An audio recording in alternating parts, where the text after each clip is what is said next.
All right, what's up, everybody? Welcome to the first Cool Movies podcast, and I'm here with my friend Leo Wakil. How you doing? I'm good, man. Glad you could join us today. Glad to join. And for the first episode, we're gonna keep it nice and light, nice and easy. Top 5 favorite movies in no particular order, if you don't have any. So why don't we just get right into it? Top 5 favorite movies. Top 5. So I think at number 5, I'm gonna have to have Little Miss Sunshine. Okay. I think it's amazing. I think I saw it the first time maybe a year ago, Okay. and a week later I watched it again. And I never do that. Okay. All right. I love that one. So at number 4, I have Prisoners by Mhm. Denis Villeneuve. The first time I watched it, I had to pause it like 5 times just because my heart was racing too fast. That intense? Yeah. Okay, it's not gonna get any easier once you're a parent. No, and I've already seen it 3 times. Yeah. And I've heard for parents it's hard. Yeah, it was. I mean, my experience watching it was like, wow, this is a lot to deal with. And once I had my child, it kind of ruins a lot of movies for you. I'm gonna be very honest Yeah. because you're so emotionally, I don't know, like sensitive. And so, yeah, I could imagine that's a movie. And That's it's gonna like be another difficult. movie when you watch, like, if you watch a movie 10 years ago or 10 years later, That it too. becomes a different movie, right? So yeah, and I watched Prisoners 3 times already. So Yeah. it gets a little easier, but then it's gonna get hard all over again. Yeah, Now, oh, kids. for sure. So yeah, so Little Miss Sunshine 5, 4 Prisoners. Number 3, I have the original Pirates of the Caribbean, Curse of Black Pearl. For me, just Johnny Depp in that movie alone makes it one of the best, one of the most fun experiences to have ever watching a movie. I thought it was really refreshing when he was nominated for Best Actor. It's Because it was so such rare. it's such a great performance, but like comedy rarely gets Yeah. its due within award season, especially for the Academy Awards. So when he got nominated, I was like, And in a that's- big blockbuster, in a right? big blockbuster like back in the day. Yeah, and just the fact that it's inspired by a ride, it shouldn't work, and it works so well. It does. Yeah. Yeah, I love Gore Verbinski. Number 2, Blade Runner 2049. Mm-hmm. I really like Blade Runner, the original from Ridley Scott, but what Villeneuve did with that sequel was unbelievable. Yeah. For me, it is the greatest looking movie of all time. Ooh, that's a bold statement. Yeah, I know, but That's a bold statement. for me, but it's unbelievable. It's one of the most transportive films I've ever seen. I think it's brilliant. I think the character work, the story that the fact that he wanted to follow up Harrison Ford's story through Ryan Gosling's story, for me, that's just brilliant way to follow up. There's also something about that I really like is sequels that are made so many years later. Legacy sequels. Yeah, it's like, we saw that with Top Gun Maverick. And so it's like when there's been such a long time between movies, I feel like there's more fertile ground for story. Yeah. Instead of just like, okay, just put them in a different situation, go. You need to fill that space up. Yeah. I think, For like Blade Runner, Top Gun, I like Jurassic World, the original, at least the first one. I don't think it's as bad as the other 2, but I don't know. When it works, it really works. Yeah. And number 1, I have also Denis Villeneuve, Arrival. That changed me. So you have 3 Denis Villeneuve movies in your top 5. So that's kind of interesting. Yeah. What would you say is like, do you have like a through line? Because one of the things, like for me, for example, the number one thing I look for in a movie, does it look good? Can I like put it on mute and do things? Motion picture. Yeah, literally that. You know what I mean? I would have done totally fine, in the silent movie era. But like, that's why for the longest time, like my favorite director was Ridley Scott. Because it's such perfect, it's like a moving painting. It's like every frame is amazing. Then of course, I have other criteria as well, but what would you say is like the number one criteria for you? In general? In general, yeah. We can get Denis Villeneuve after, but just in general. But I think in general, emotional attachment. Really? Even if the film has clear flaws, if there's something I felt that before, or I know that feeling, that person, Okay. that's something that connects with me. Okay, so it's really character then. Yeah. like the characters has to be there and investment in the In character. general. That's why I love TV shows as well. Yeah. Like the long-term investment is worth it if it's done well. And if Yeah. movies in an hour and a half, 2 hours can do that, when shows do that in 5 seasons, that's special. Yeah, that's difficult. I mean, I don't see them as the same. You know, I had a really one of the guys that I go to 2 guys anytime, like, I want to know what they think when it comes to movies and even TV shows. I go to Quentin Tarantino and I go to Bill Hader.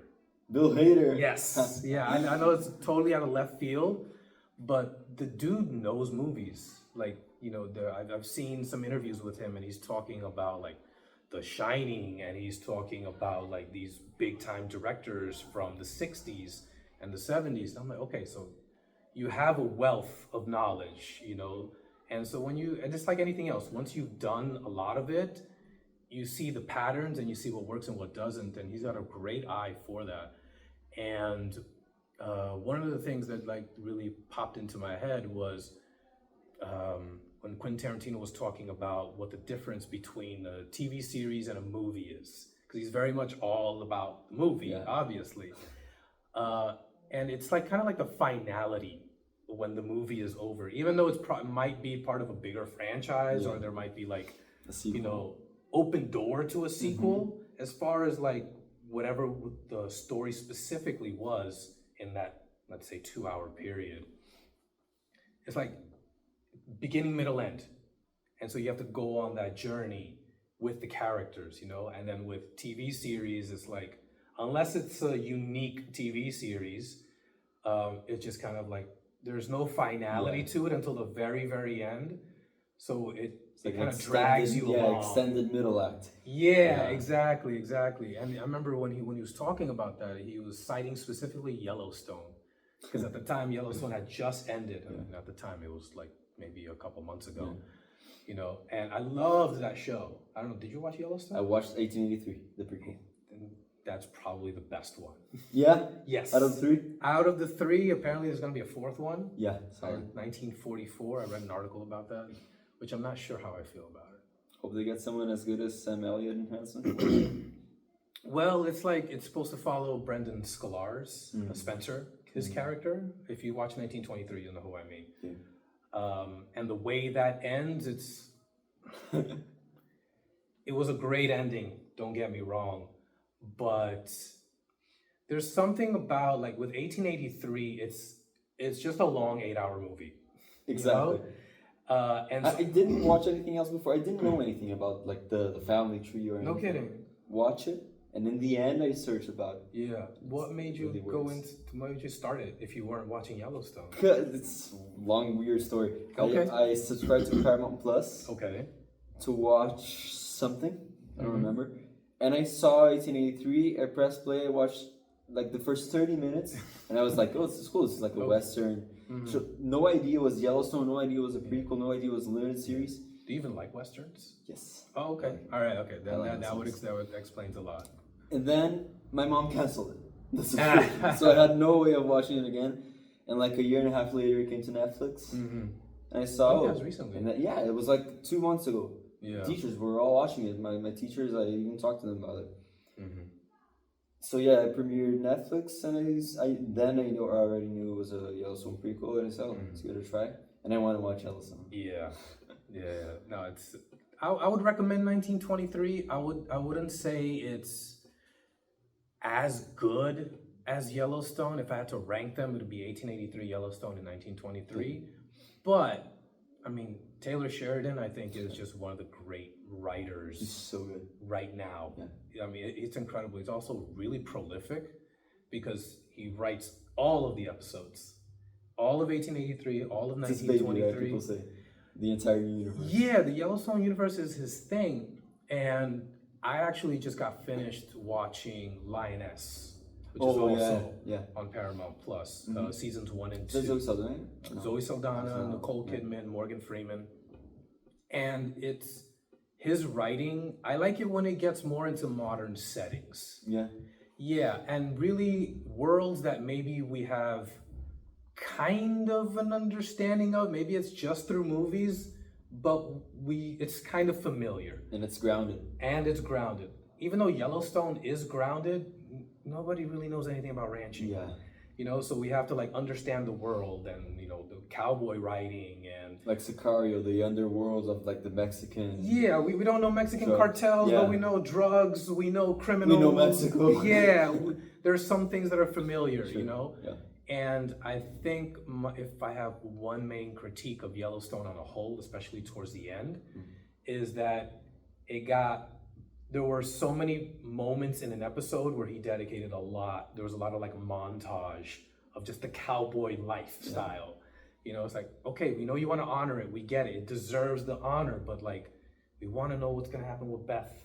We want to know what's going to happen, you know, with Casey, you know, and everybody. Yeah. So that's just that. But when it gets like with Lioness, it's like, okay, we know CIA, Special Forces. Okay, cool.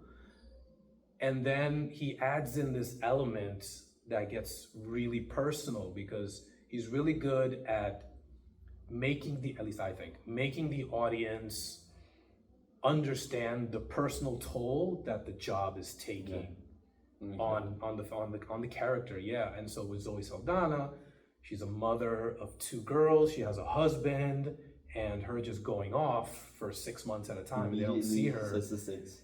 Yeah, it sets the stakes really high, and there's a great moment, I think it's in the first episode of season 1, where she finally comes home. She's been gone for 6 months. She is in the kitchen she walks into the kitchen with her husband and the 2 girls. She surprises them, and the youngest daughter is happy to see her, the oldest daughter, not so much. And then she kind of feels the tension. And then she goes outside. And then the oldest daughter says to the father, I hate when she's home. So right away, like that hits, like, damn, there's a lot going on here that's been going on for a long time. So you feel that. And again, to bring this back to my own personal situation as a parent, you're also feeling that aspect of it too, you know? But let's get back to your top 5. I know we went off on a hell of a tangent there. Yeah, about TV shows. Yeah. But what is it about Villeneuve? I don't know. You don't know? So much stuff. So much stuff. Like I think the first movie I watched of his was Dune. Okay. First time. Have you seen Enemy yet? Yes. Okay. I like Enemy. Enemy is cool. Flawed. Yeah. Very Fight Club-ish, and if you've seen Fight Club, you know exactly what I'm talking about. Of course. But still interesting. Yeah. It was still kind of interesting. I like so it. Confused by the ending. Yeah. You don't understand it either? No, Okay. Never. But it's I watched Dune for the first time. I didn't love Dune the first time I watched it. Okay. I thought. Did you read the book? No, no idea. Don't. I got the book. Don't. It's hella boring.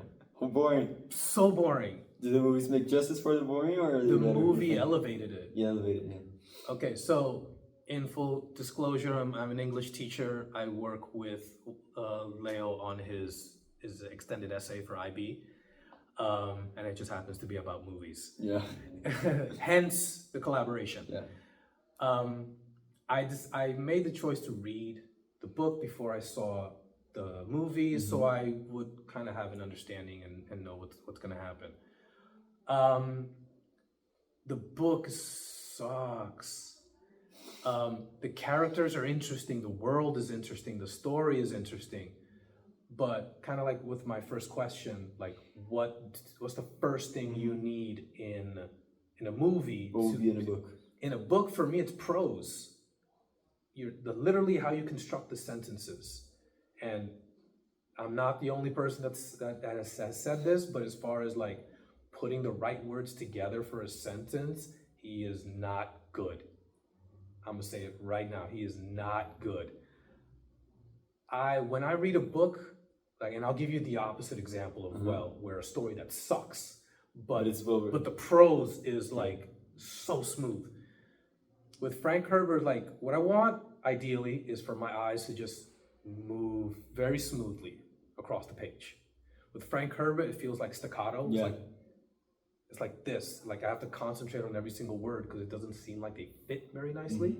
Like the the whole gum jabar thing with a needle. Yeah, It's like very yeah, it's very yeah. It has that thing where it takes me a while to pronounce the words, but even the regular English words, it's difficult. So that it makes the reading experience for me terrible. Now, the other side of that, and I'm gonna be very, very controversial here as an English teacher. Catcher in the Rye. I love Catcher in the Rye. It's a terrible story. No. Yes, it is. Come It's on. a terrible story. I don't care about a kid. We're at a private school here, so forgive me. But I don't care that a kid got kicked out of a private school and he's trying to find a way to postpone when to tell his parents. But man, reading that book, it felt to me like I was reading at the speed of my own thoughts.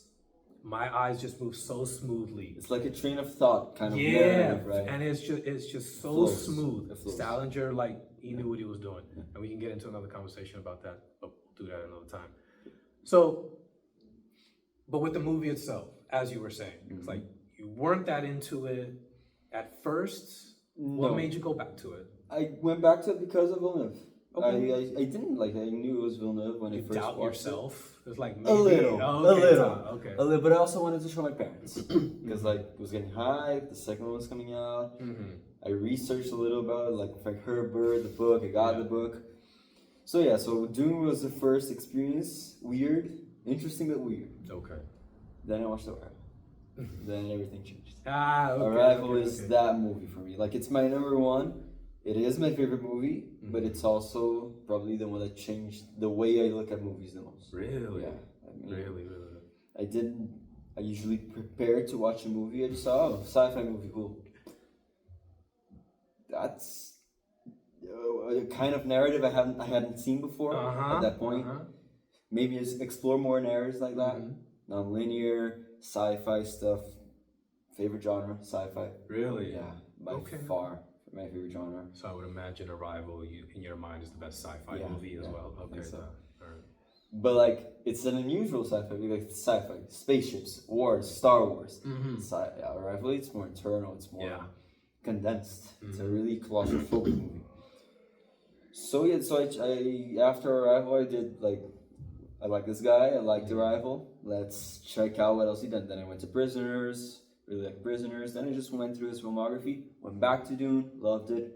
Dune Part 2 became what it became. Yeah. Because of how much he cared about the material. Enemy, I also really like. Sicario, I like. I don't think I love as much as the other ones. Yeah. And that's the one I like the most from him. Yeah. Yeah, really? yeah. I need a love rewatch. Sicario. I need a rewatch. But I like Sicario. Again, I know I'm like just like repeating myself over and over again. It's the parent aspect of it, you know. And if you've seen the movie, you understand. You know, that's Benicio del Toro's character. So good. He is the main character. Yeah, I've seen some video essays about Sicario where it's like it fools you, but that wasn't the experience I had watching it. It was almost as, I don't know, I kind of maybe intuitively felt or just suspected from the moment the movie started and Benicio del Toro's character is introduced. I was like, I think he's the guy.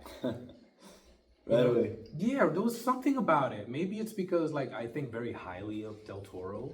I think he's one of the underrated actors going on right now because he's incredible. He's good. You know, he reminds me, and this might be another hot take from me. He reminds me the way he approaches, the way he performs the character. He reminds me a lot of Brando. You know, and I don't know how much Brando you've watched in your life. Not a huge Brando bag, but I know.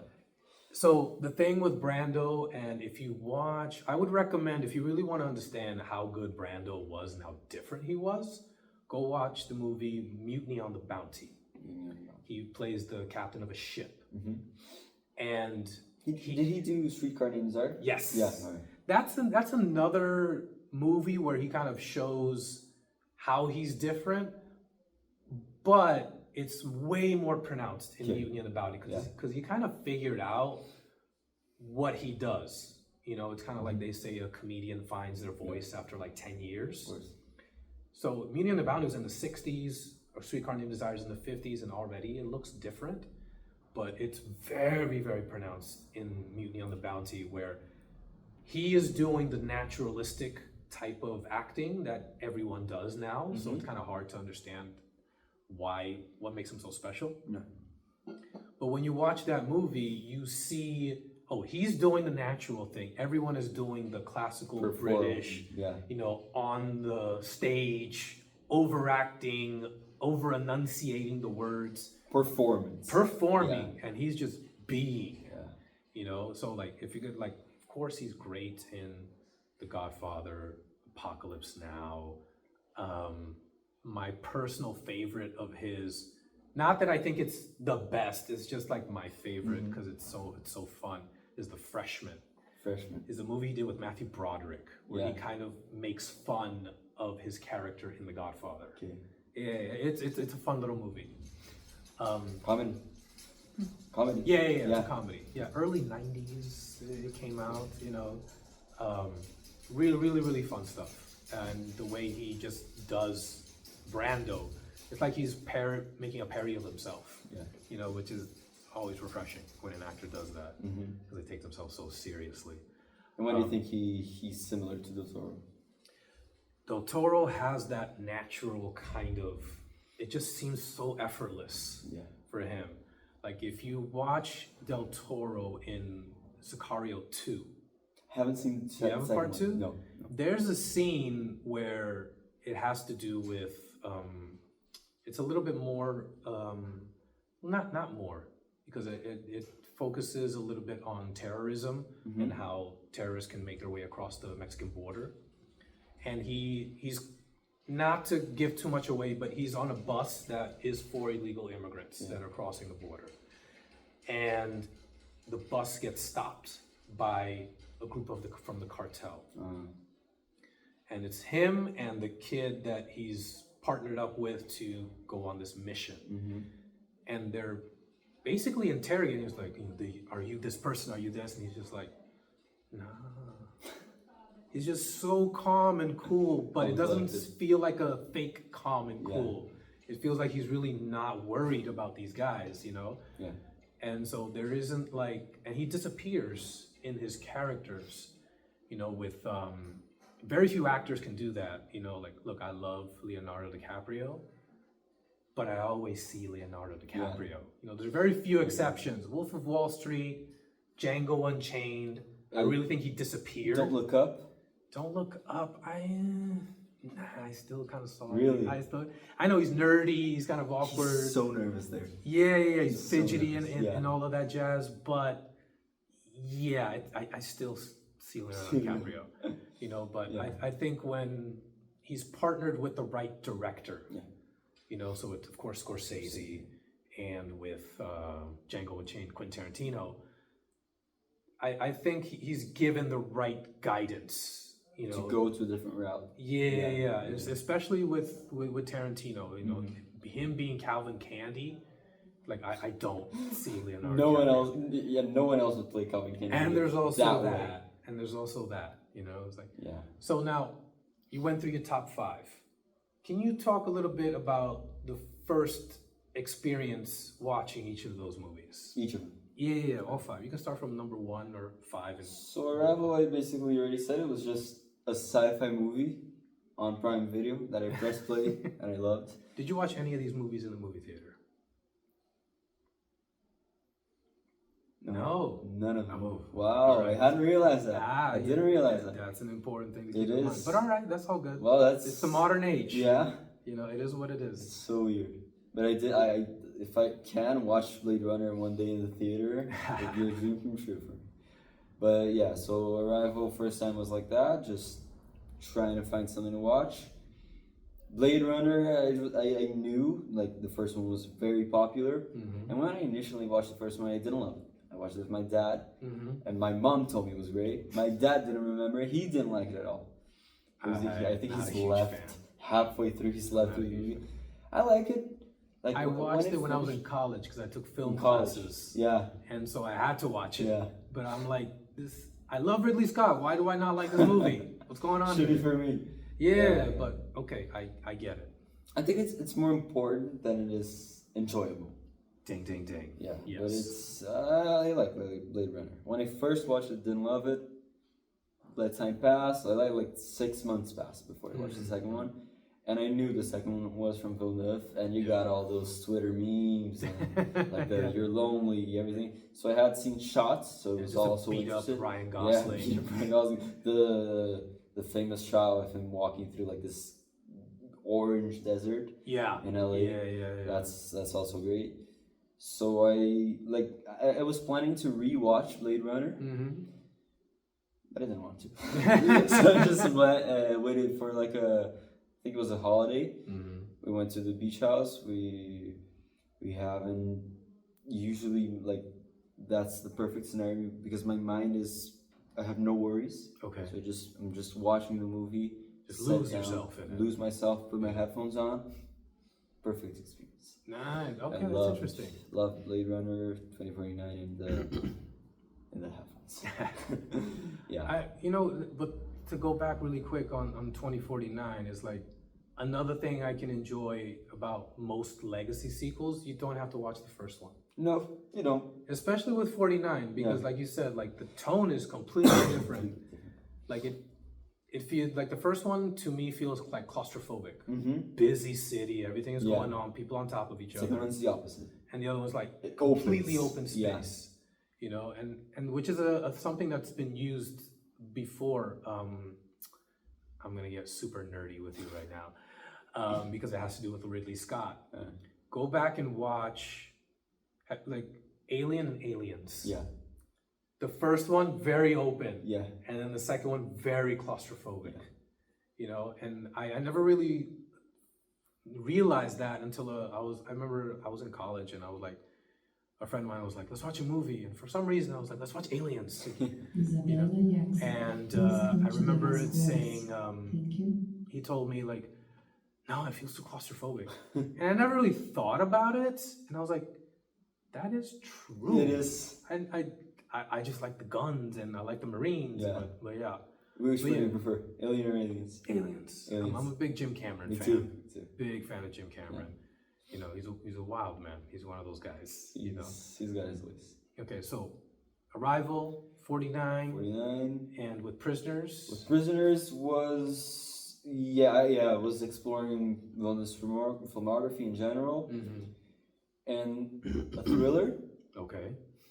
I like thrillers. Sure. Not my favorite genre, but like if it works for me, it's like one of the best experiences you can have. Watching in like in a closed room, dark room, with the headphones. That's an experience I love. Hugh Jackman is one of my favorite actors ever. I think he's fantastic. I didn't really know Jake Gyllenhaal at the time. Really? Yeah, I didn't know him at all. But like nowadays, I know he's one of the best in general. I'll watch anything he does. Even though till this day I have not seen Donnie Darko. Me too. Me too. Okay. Haven't seen Donnie Darko. I hear so much, but I'm like, people don't get the movie. I hear that, but you know, like I said, I love anything he does. Yeah. You know what I mean? So I want to watch it. Yeah. I'm not interested in that one for some reason. Nightcrawler, I think he's like Nightcrawler is incredible. He wasn't nominated for that. We can go into that too. Yeah. There's a moment. Okay, so I'm gonna get a little bit into like the first time I watched Nightcrawler. I was living in another country. I was unemployed and nothing to do, no money coming in, and it was a little bit difficult finding work. So one of the things I would do was just watch a lot of movies. And I heard about Nightcrawler, and so I was like, all right, let me watch this. And in theaters? No. Online. Okay. I streamed it, and it's such a typical lonely guy moment, where it's a very short scene where he's watching TV in his apartment. He's sitting in his couch and he's ironing his shirt, and something happens on the TV, and he just busts out laughing all by himself. Nobody's around, and I just lost it in that moment. I died laughing because I was like, that has been my life for like the last month. You know what I mean? Yeah. So like, it's funny because like you have those moments watching movies where it's like, I think that's what you were referring to. Exactly. Where it's like you have that feeling maybe not And then necessarily in the evoke that feeling circumstances. again. Yes, with a completely different circumstance. Yeah. You know, so like, yeah, I vibe with that. Yeah, I love Nightcrawler. So good. All right, so So yeah, Jake Gyllenhaal, Hugh Jackman, Viola Davis, Terrence. I forgot she was in that Yeah, movie. she's so good. You should rewatch it. Just like think about her. She's so good. Yeah. I think it's one of her best roles. Well, she's one of the best. Yeah, she's like her, Meryl Streep, like she's up there. Yeah, she is. No doubt. She is. And what's the name of the I forgot the name of the War Machine guy? Terrence Howard. Terrence Howard. Howard, yeah. Yeah. So I was interested. And I forget his name, but he was also in Doom. David. That's Malchin.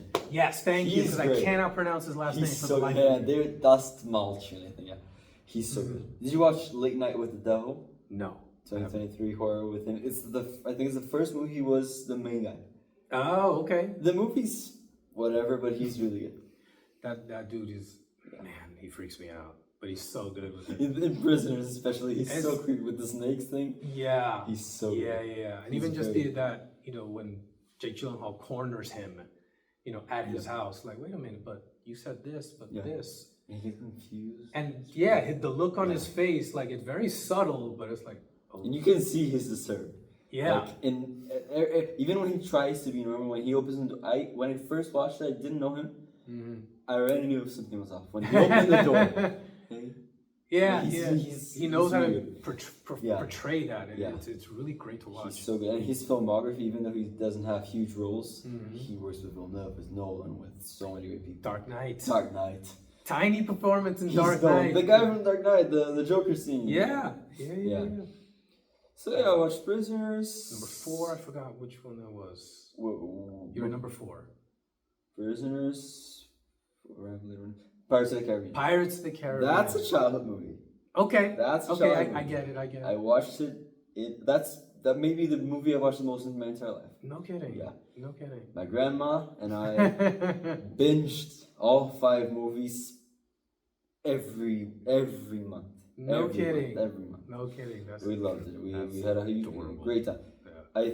I'm sure the 4th movie was the last movie I saw with her. Really? Yeah. Oh, okay. And even though the 4th one is hated, has a special place in my heart. Yeah, I mean, to me, it's still a trilogy. It's the trilogy. That's the next. Yeah, it's a trilogy. 1, 2, 3, and the other ones are just kind of like add-ons that have varying levels of okay. You can enjoy them if you want to. They're there to make money. Yeah, exactly. Especially the 5th one. The 5th one I don't jam with. But I actually kind of enjoyed the 5th one, but Javier Bardem. Exactly. Yeah. Because of Javier Bardem. Yeah, I mean, but if I didn't watch it, I wouldn't really.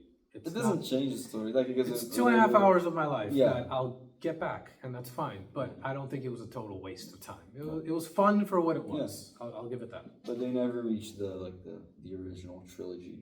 Yeah, the heights of that. Because Gore Verbinski did the first 3. He did the first 3. Yeah. And he worked with Johnny Depp in Rango and The Lone Ranger.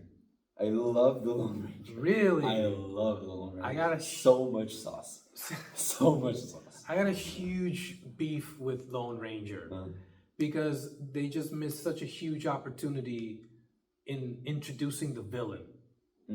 The way they introduce it is so it's like He's there. It's like a flat note, you know, and it's like that's to me what doesn't work about it. It's fun to see Johnny Depp as Tonto and Armie Hammer, do his thing as a Lone Ranger. It's a spectacle, really great action set pieces. Huge movie. Big movie. Huge movie. But once you just kind of deflate the villain, then so let's take the opposite of that, The Dark Knight. So the first sequence is your introduction to the villain. So he's talked about, so like he's built up. And then when he reveals himself, it's kind of jarring. It has an impact. Yeah. It's not only an impact, but if you think back to even like a movie making moment or technique, I should say, it's a close-up. Yeah. You're right in his face. And you're kind of like, whoa. And the music. As well. He kicks in the Joker's. Exactly. Yeah. Exactly. So when all of those elements come together, you gotta have a great villain. Go back even before that with Star Wars. First thing you see is Darth Vader. Yeah. So it's like that to me is like it annoys me more the than anything. initial impact wasn't felt. You care less what happens to the villain. I don't remember the villain. If I'm being Exactly. honest. You see what I'm Yeah, saying? I remember But everything else is like tons of fun. Yeah. But it's like, I think that's, to me, my theory, my personal theory for whatever it's worth, is the lack of an impactful villain is why the movie did terribly. Yeah. Bombed so hard. Hard. So hard. I think if you had like, I mean, go back to Pirates of the Caribbean. You know, Yeah. you had Jeffrey Rush, Jeffrey great Rush. villain. Iconic villain. Iconic Barbossa. villain. Yes, exactly. So that's why it's like, you know, you have a great villain, so that way it's like, okay, now let's see how the hero and the villain conflict and they collide, you know? So that's my only thing. It's also very expensive. I think it's one of the most expensive blockbusters of the 2010s, something like that.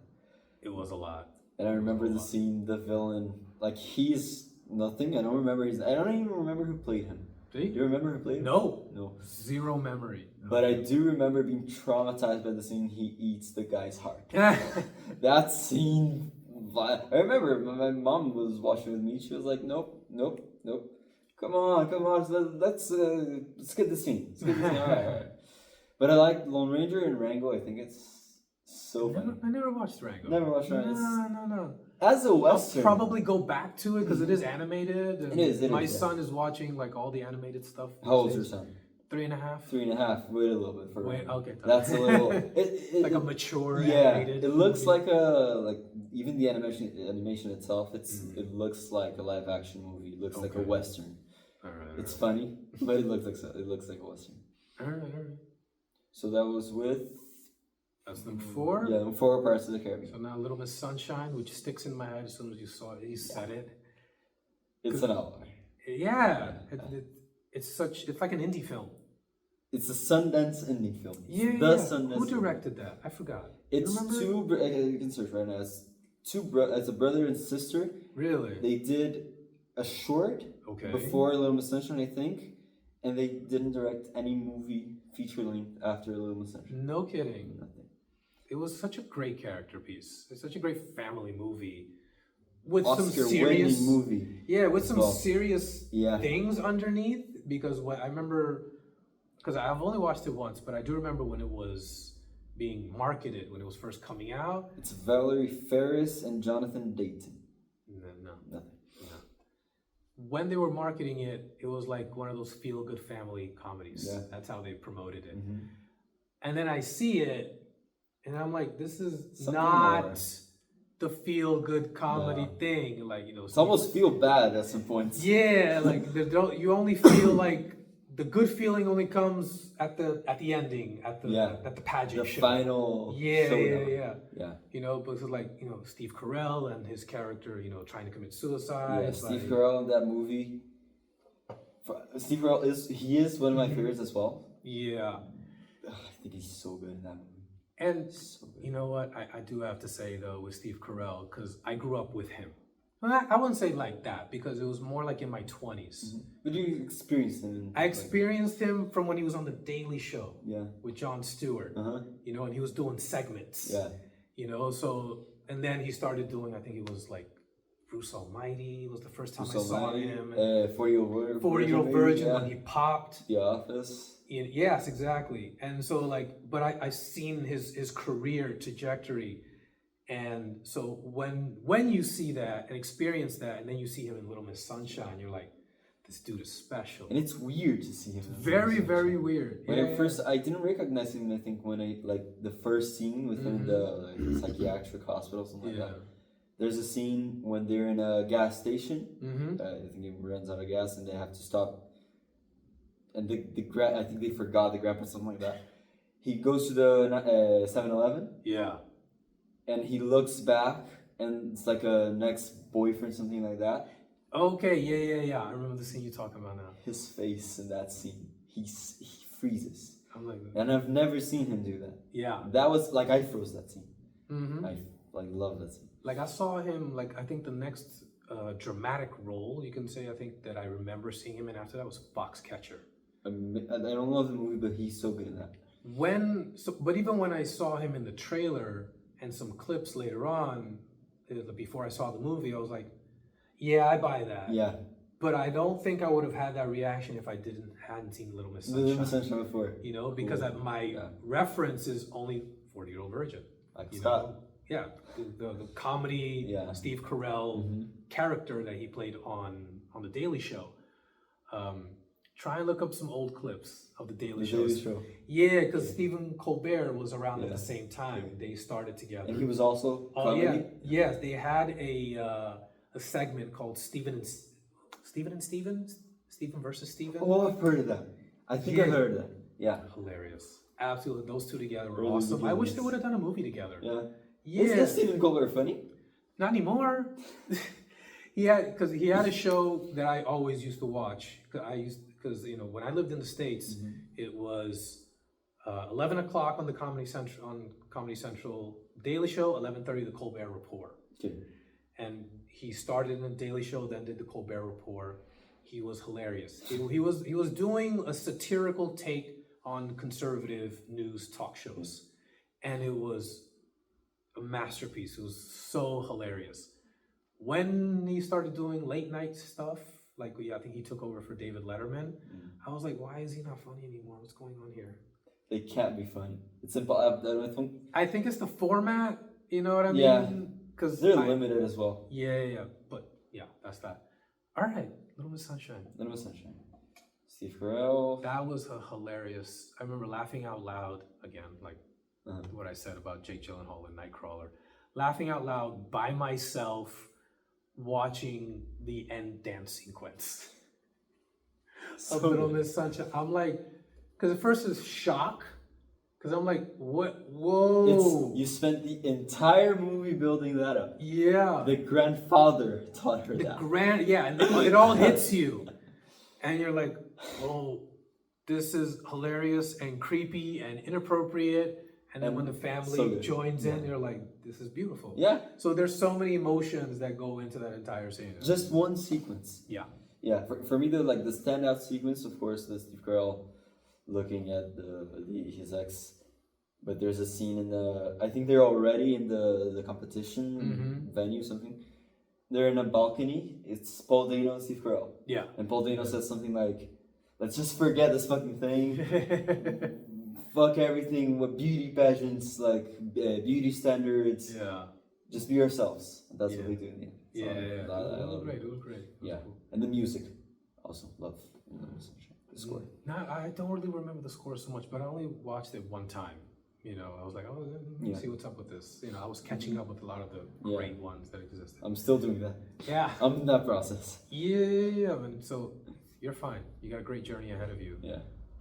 Any honorable mentions before we wrap things up? I do love. I'm not a horror guy. Yeah. Not at all. Not at all. I don't even have a huge horror back. But A Quiet Place. I think it's really special. Really special. I had to stop. I had to stop. It's great. I think I watched 20 to 30 minutes of it. I was like, I can't do it. Emotionally, I can't do it. But as I'm watching it, I'm like, this is special. This is good. And this is John Krasinski. From The Office. From The Office. I'm like, who? Is he seriously doing it? Unbelievable. You know, so I was very impressed that this is like his feature film debut, that he's able to do something that's original. And so, it doesn't seem original. It's an apocalypse. Like it shouldn't be original. It shouldn't be original. But it is. It's like so obvious. It's like the Bird Box thing. They have an idea, let's do, like you have the simple premise, let's see if the movie works. I didn't see Bird Box, but people don't love that movie. Yeah. And A Quiet Place, it's beloved by people. Really, really good. And it's really good. At least from what I saw. Yeah. And I was like, I can't. My wife was telling me, I just saw it, you gotta see it. Yeah, it's the first scene is also like, you have kids. Exactly. And that's why, it's you know, really I mean, we could do a whole nother episode on the podcast about like which movies were destroyed for me becoming a parent. After becoming a parent. You know? But yeah, Quiet Place is great. I watched A Quiet Place with my dad. Same thing, unpretentious, long time ago. He doesn't like horror movies, but he didn't like it at all. And I had a good time, but it was mostly my dad talking about the movie, and it's almost a silent movie. Yeah. Yeah. So like again, like a year later, hazy sunlight in the end, like end of the afternoon, becoming night. The transition from sun to nighttime. That was when I watched the movie. Alone, no headphones, just scared the shit out of me. Out of it. Yeah, really immersed. Yeah. All right, that's an interesting list. Next time around, we'll go through mine. Yeah. All right. Please do. All right. Appreciate you, man. You have a good one. Appreciate you. Thanks very much.